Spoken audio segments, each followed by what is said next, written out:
Assalamualaikum warahmatullahi wabarakatuh. Kita ketemu lagi di acara Q&A seputar masalah Gen Z dan Gen Alpha. Gimana kabarnya Damai hari ini? Alhamdulillah baik. Oke, sekarang kita akan menjawab pertanyaan-pertanyaan apa? Pertanyaan yang sangat menarik. Kita langsung masuk pertanyaan pertama ya.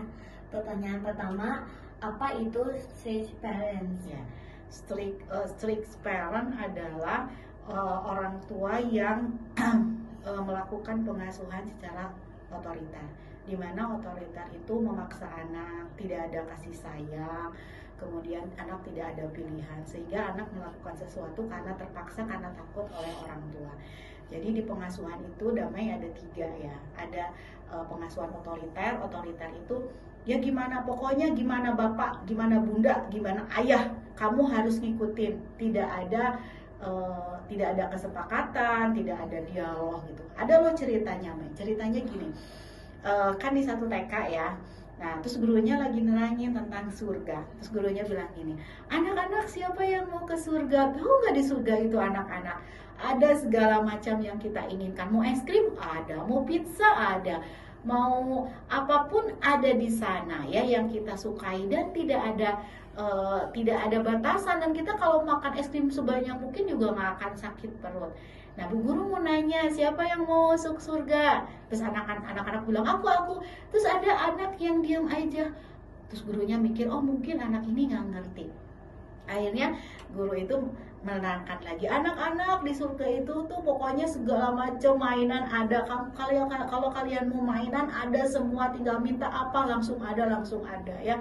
Makanan ada, jadi tidak ada batasan. Siapa yang mau ke surga? Terus anak bilang, aku. Nah, anak itu nggak ngejawab. Akhirnya gurunya mendekati anak itu. Terus gurunya nanya gini, nah nggak mau masuk surga? Terus anak itu jawab gini, Bu Guru, bukan nggak mau masuk surga, tapi kata ayah aku harus masuk ABRI. Nah itu jadi otoriter. Pokoknya kamu harus jadi dokter ya, titik. Nah padahal bisa jadi anaknya tidak ada talent, tidak ada bakat, tidak suka di kedokteran gitu. Anak melakukan itu jadi terpaksa. Itu pengasuhan yang pertama. Yang kedua, pengasuhan permisif. Jadi menyerahkan ke anak, biarin suka-suka, memanjakan anak mau gimana, anak nggak sopan ke orang tua dibiarkan, pokoknya nggak ada aturan anak sesukanya. Nah itu yang kedua ya, jadi kasih sayang aja tapi tidak ada disiplin, tidak ada aturan. Nah yang paling bagus namanya yang seimbang, ada kasih sayangnya, kemudian ada aturan disiplin yang sering disebut dengan otoritatif. Jadi pengasuhan demokratis, di mana nanti orang tua mengajak ngobrol dulu kepada anak. Nanti kalau misalnya anak tidak mau mengikuti orang tua ya silakan, yang penting adalah konsekuensi gitu. Kamu melakukan itu harus ada konsekuensi. Jadi hidup ini fair.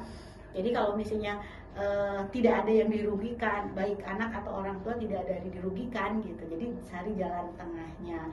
Misalnya gini, Damai misalnya, aku mah nggak mau ke sekolah itu, oke. Mau ke sekolah mana sesuai dengan budget orang tua enggak gitu.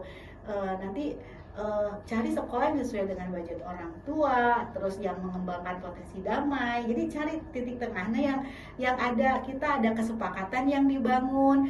Kemudian orang tua harus tega untuk mengarahkan anak ke kebaikan. Aturan itu kan harus tega ya. Jangan orang tua kalah oleh anak, kemudian jangan juga orang tua memaksakan kepada anak.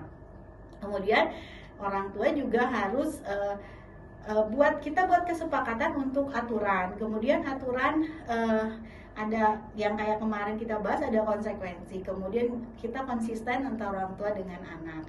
Nah itu sehingga nanti anak juga bahagia, orang tua juga bahagia. Jadi bahagia itu harus dua belah pihak, tidak anak saja, tidak orang tua saja.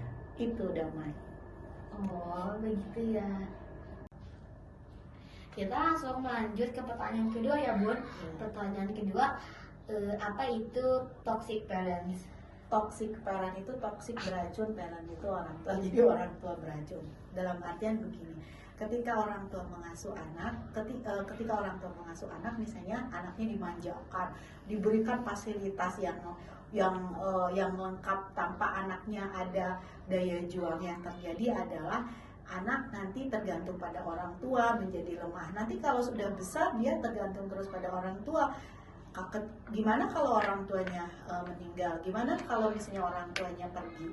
Dia kan jadi lemah. Nah itu bisa meracuni. Atau misalnya orang tua yang sering melakukan kekerasan, memukul anaknya, berkata-kata kasar, itu juga meracuni anak jadi trauma.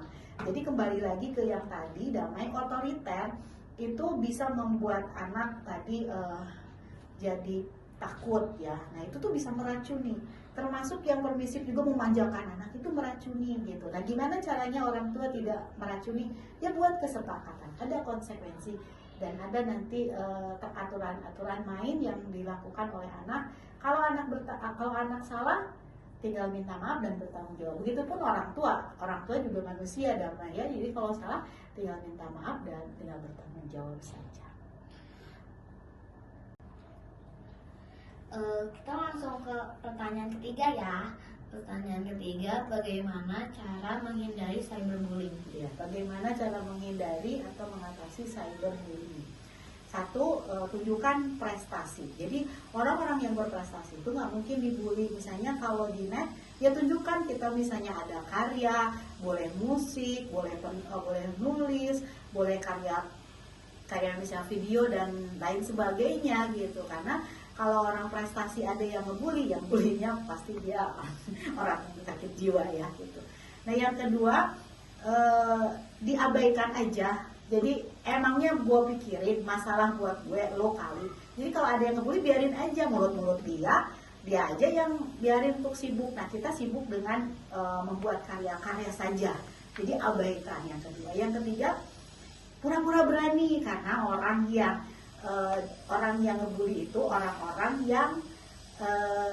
orang yang ngebully itu pasti dia akan berani kepada orang-orang yang takut, yang tidak berani. Makanya kita pura-pura berani, tegas gitu ya. Kemudian selanjutnya kita harus jalin pertemanan dengan banyak orang. Kemudian kita bagaimana menumbuhkan rasa percaya diri kita dan berani. Misalnya kita ikut bela diri, kemudian kita misalnya berani menyatakan pendapat, menyatakan perasaan, kemudian kita berani kalau pesan di restoran kita berani untuk memesannya gitu ya.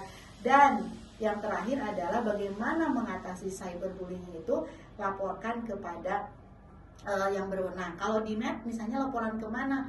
Ya laporkan misalnya ke polisi, misalnya kan sekarang ada undang-undang ITE ya gitu. Nah nanti kalau yang terjadi bullyingnya di sekolah, laporkan ke guru, ke wali kelas atau kepala sekolah. Kalau di rumah laporkan ke orang tua. Jadi laporkan kepada yang berwenang. Tapi bagaimana jika kita sudah memberitahu tapi orang-orang itu tidak percaya? Ya,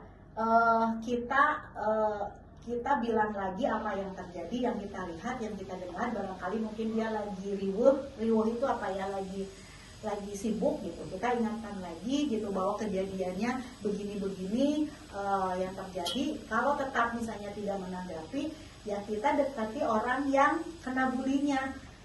So kamu gini aja lah gitu, yuk kita latihan untuk lebih prestasi, lebih berani, banyak teman, pura-pura berani tadi, menumbuhkan rasa percaya diri, itu damai. Oh gitu ya. Alhamdulillah pertanyaan hari ini sudah terjawab. Kita akan lanjut di episode selanjutnya. Ya, di acara Q&A di episode keempat. Terima kasih atas perhatiannya. Mudah-mudahan ilmu ini bermanfaat untuk kita semua. Assalamualaikum warahmatullahi wabarakatuh.